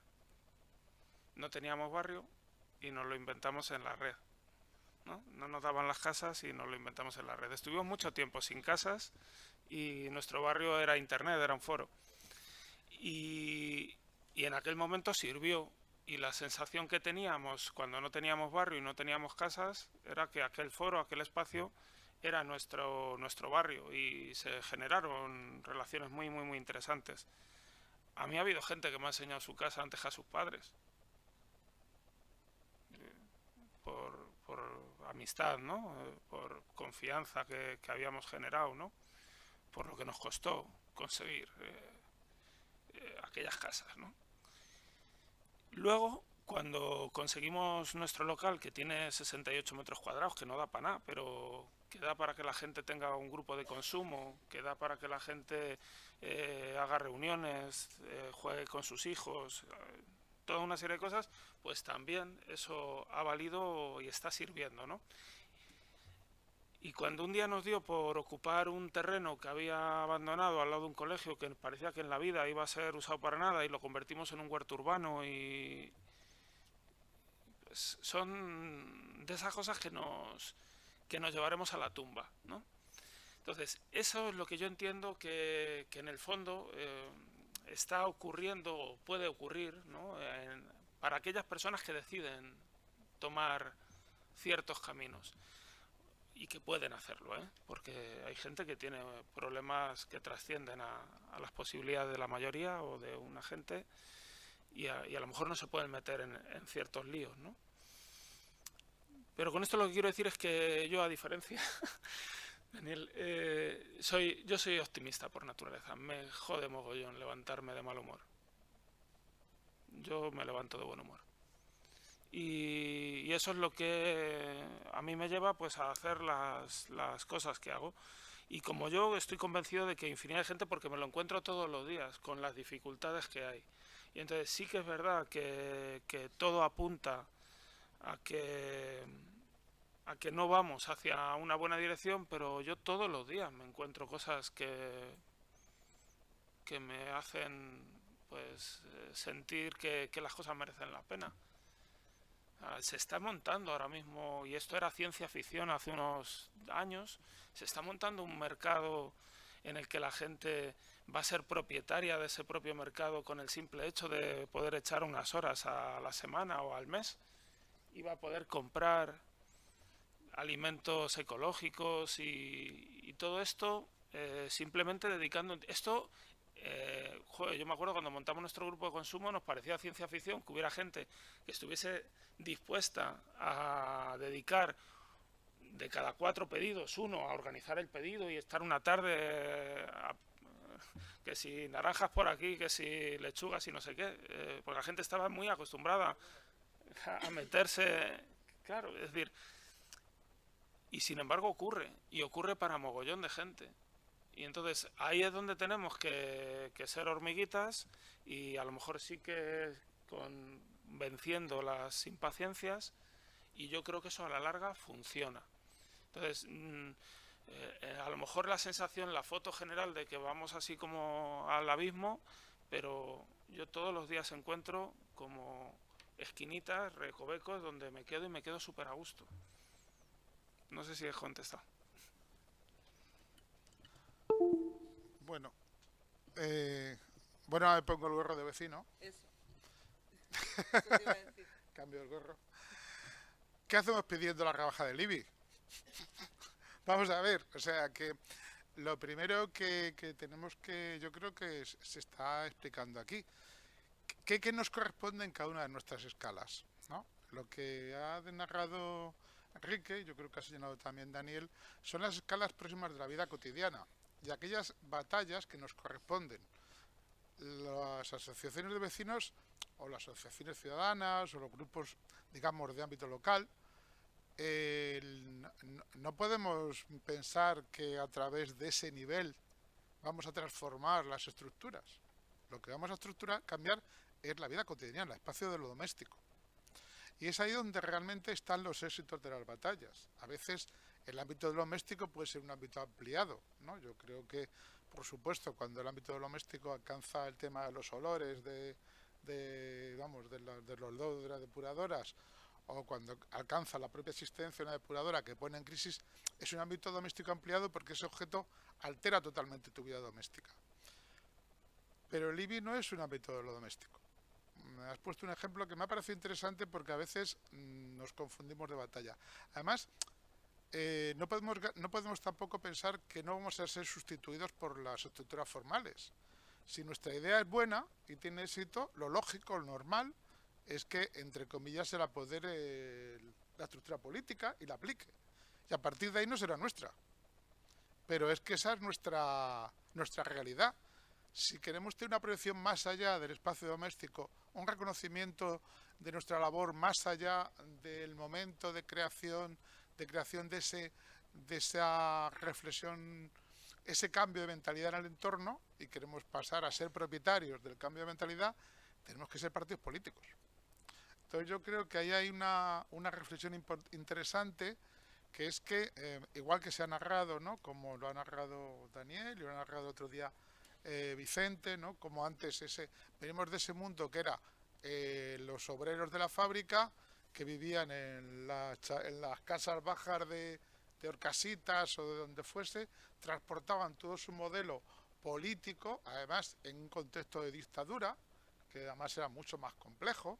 Ahí sí que había una lucha política mezclada con la lucha del espacio doméstico y vecinal. Pero ahora, o una de dos, o queremos ser un movimiento político o queremos ser un momento también de esos entornos de la vida cotidiana. Mi experiencia es que lo que nos ha salido bien es cuando hacemos esas cosas sorprendentes ocupar un solar y convertirlo en un huerto, hacer una fiesta, ¿no? La batalla naval de Vallecas, o yo que sé, la bajada de barcas que hacíamos en la de Saravilla. Ahí está hay un concepto que son los espacios domésticos que aunque tengan una dimensión cultural. Y ese es el problema, cómo diferenciar y cómo no frustrarnos cuando lo que hacemos bien tiene éxito, supone un grado cultural, se nos desaparece de nuestras manos.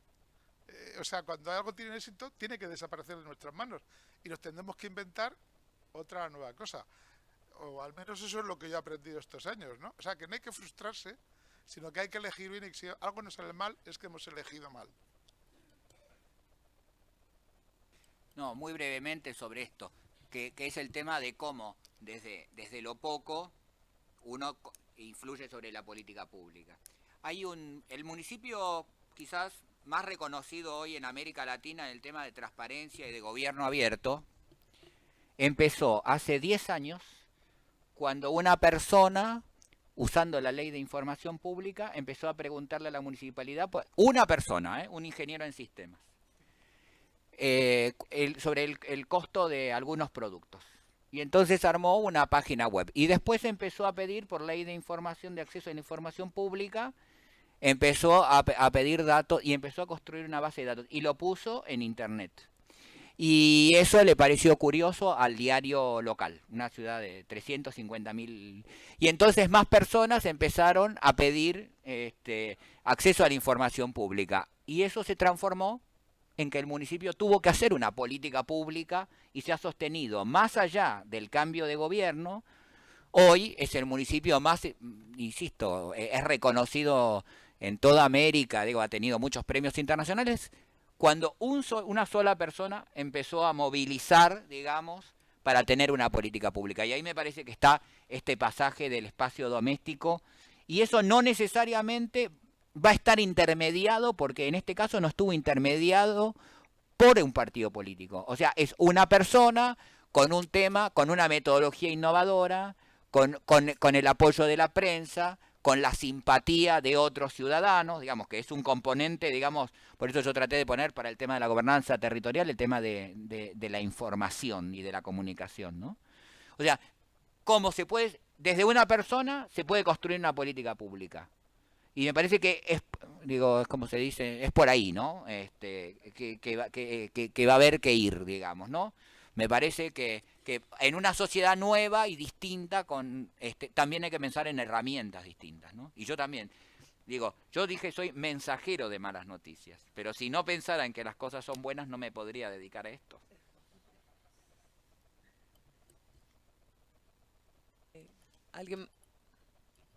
¿Alguien más quiere hacer una pregunta? Vale, Luis.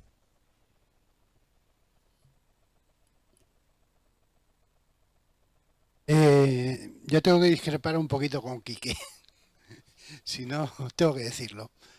Yo tengo como 6 folios de objeciones al reglamento de los foros locales, que ahora cuando tenga tiempo ya se las mandaré al ayuntamiento. Deberían tenerlas. También propuse, antes de que existieran los foros, que las asociaciones tuvieran parte en los foros, no solo las personas individuales. Pero creo que los foros, tal y como estaban planteados, con todos sus defectos, que ya digo que son muchísimos, sí es una oportunidad, no solo para los ciudadanos individuales, también para las asociaciones. Es abrir el abanico de temas que podemos discutir los vecinos, las posibilidades de llevarlos en caliente ante los centros de poder, y creo que sobre todo que es una herramienta que hay que utilizar para unir distintas asociaciones, discutir los temas desde diferentes visiones y que incluso da la oportunidad de que haya participado gente que no participaba.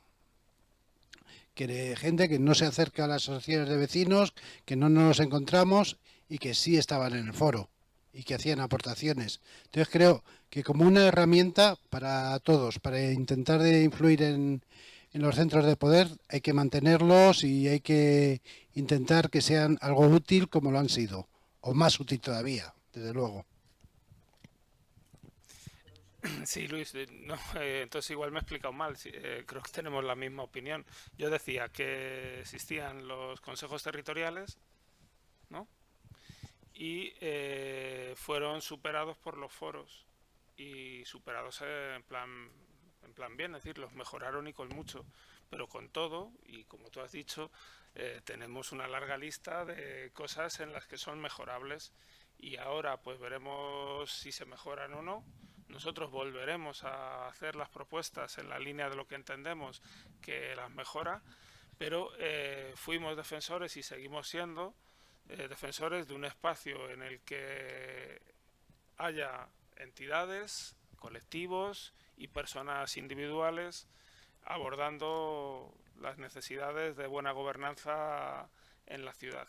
Otra cosa distinta es si el método que se empleó con los foros locales era el más adecuado o era mejorable. Yo soy de la opinión de que como estaba estructurado, de la forma en la que estaba estructurado, asfixiaba la participación y era contradictorio con la actividad normal, diaria, cotidiana de las asociaciones, colectivos, etcétera. Y sí que pienso que estaba supeditado a todas aquellas personas que estaban en el foro o que tenían el foro o algo así como si fuera la asociación de los que no tenían asociación. Es la sensación, desde luego, que nosotros teníamos. Porque si tú estás en una asociación, no voy a decir vecinal, digo deportiva, ¿no? Y tú tienes tu tiempo residual, que es el que le dedicas a la asociación, a lo que corresponda dentro del deporte en el que estás, de tu asociación deportiva. Ya le estás dedicando casi seguro que todo el tiempo que tú puedes dedicarle. Si además tienes que participar en la mesa de deportes del foro local, muchas veces para reproducir lo que ya estás haciendo en tu asociación, estás duplicando la labor, estás dividiendo tu tiempo, y es donde puede haber y ha habido un problema claro de agotamiento. Entonces, creo que tenemos que coger lo mejor que tenían los foros, que era ese espacio de coordinación, ese espacio de unión, de encuentro, en el que puedes poner en contacto personas en lo individual, con entidades, colectivos, y trabajar por cosas que se necesitan. Pero no puedes asfixiar a la gente, porque la gente al final elegirá, y normalmente la gente elige aquello que tiene más cerca.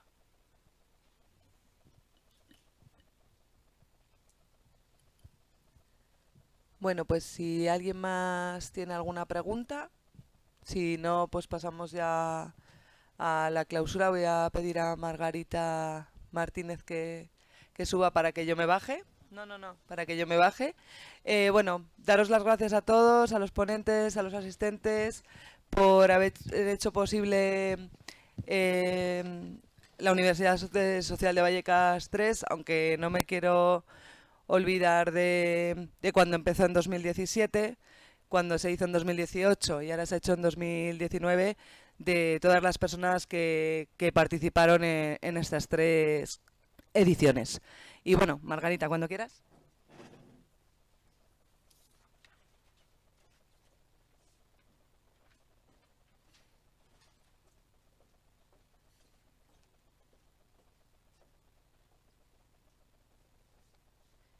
Pues buenas tardes a todos y a todas. Yo vengo aquí en representación del Campus Sur. Específicamente soy la subdirectora de calidad y alumnos de la Escuela de Sistemas de Teleco. Y nada, es el cierre ya último.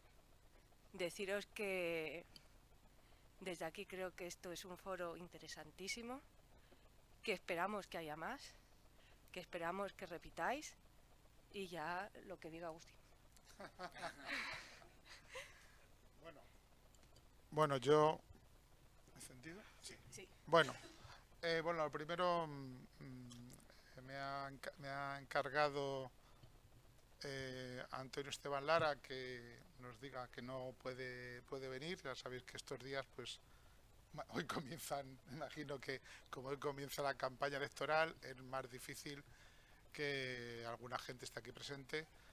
En cualquier caso, esto no podría haber sido posible sin la financiación de la Junta Municipal de Vallecas, financiación que heredamos de la anterior corporación, del anterior presidente de la Junta Municipal de Vallecas, que creo que acaba de entrar y que está al fondo, ¿no? Y lo que resulta, Paco Pérez, y lo que resulta interesante es que su sucesor actualmente, Borja Fanjul, no haya decidido continuar con ello, ¿no? Puede que sea que haya de esos proyectos de carácter estratégico que surgen como por casualidad, como el huerto de Enrique, ¿no? Que había un solar que era un huerto y no lo sabía, ¿no? Y yo creo que aquí había una universidad que era de un territorio, de Vallecas, y no lo sabía. No lo sabía ni Vallecas, ni probablemente la universidad. Y de repente, por uno de esos azares del destino, por un buen ojo en un momento determinado de una persona que lo identifica, por la capacidad en un momento determinado que tenemos algunos otros de animarnos a desarrollar el proyecto, esta universidad, igual que el huerto, igual que el solar de Enrique, que no sabía que era huerto, este campus, que no sabía que era un campus tan importante y que podía acabar siendo importante en la transformación, en esa dimensión que aquí se sumaría lo cotidiano con algo más allá, la formación, la creación de nuevos símbolos para el territorio, el propio reconocimiento, entiendo, de los vecinos de que esta universidad será la suya. No sé, aquí hay una historia que yo creo que tiene las posibilidades de no solo haber sido un buen comienzo, sino acabar siendo una buena historia que se logra en el tiempo. En cualquier caso, quiero agradeceros a todas y todas las que habéis venido aquí a estos días, que aguantáis ahora las 50 personas en el último día antes del Día de Difuntos, ¿no? Y de no sé qué haréis, si pondréis lamparillas, si os pintaréis como fantasmas o lo que sea, ¿no? Os recuerdo que el Día de Difuntos es una tradición celta gallega. La gente se disfraza de muertos para que no se le lleve la Santa Compaña, ¿no? Entonces espero que todas y todos los que estamos aquí no nos lleve la Santa Compaña de la desesperación, y que realmente bajo ese aspecto un poco de aparentemente malas noticias, que a mí no me han parecido tan malas las que ha dado Daniel. Además, cuando decía que si estaba bien gastado el dinero en traerle, pues yo creo que ha estado muy bien gastado en traerle, como en todo lo demás que habéis estado aquí. Y también, pues bueno, esa pequeña visión un poco de si no vamos a hacer esto, luego nos siguen. Bueno, nos podemos disfrazar un poco de penitentes, pero en cualquier caso es una fiesta y nos disfrazamos para que nos lleve la falsa compañía y sus siniestras finales. También quiero agradecer a las directoras y directores de los 5 cursos. Está presente Iván Rodríguez, está presente Isabel González y Rafael Córdoba, que creo que también está en algún sitio. Sí, no, Rafa, estoy por orden. O sea, Isabel y Rafa iban en el mismo, o sea, a ver, voy por el mismo, no me tenéis que decir. Pachi Lamíquiz, aunque creo que Eduardo, que colaboraba contigo, no está. Emilia y Esther se han tenido que hacerse cargo de sus respectivas responsabilidades familiares, ¿no? Bueno, y Ana, que junto a mí pues hemos estado dirigiendo nuestro curso respectivo, y yo creo que ha salido muy bien tanto el curso como también éramos los responsables de la organización general. Todo esto no habría sido sin vosotros, sin la generosidad de Campus Sur de darnos sus espacios. También este año hemos incorporado también a los propios estudiantes de Campus Sur en el desarrollo, participación. Ahí tenemos a nuestro responsable de streaming, que todavía tiene la responsabilidad de editar de manera correcta las que se han retransmitido. Gonzalo, sí. Gonzalo, perdón, es que me hacen como si no me acordase de totalmente. Ya sé que tengo una edad, pero todavía hay cosas que me acuerdo, ¿no? Y nada, yo solo quiero daros un aplauso, no sé si los que habéis estado aquí, hacer vuestra situación, y un aplauso a todos los que habéis venido.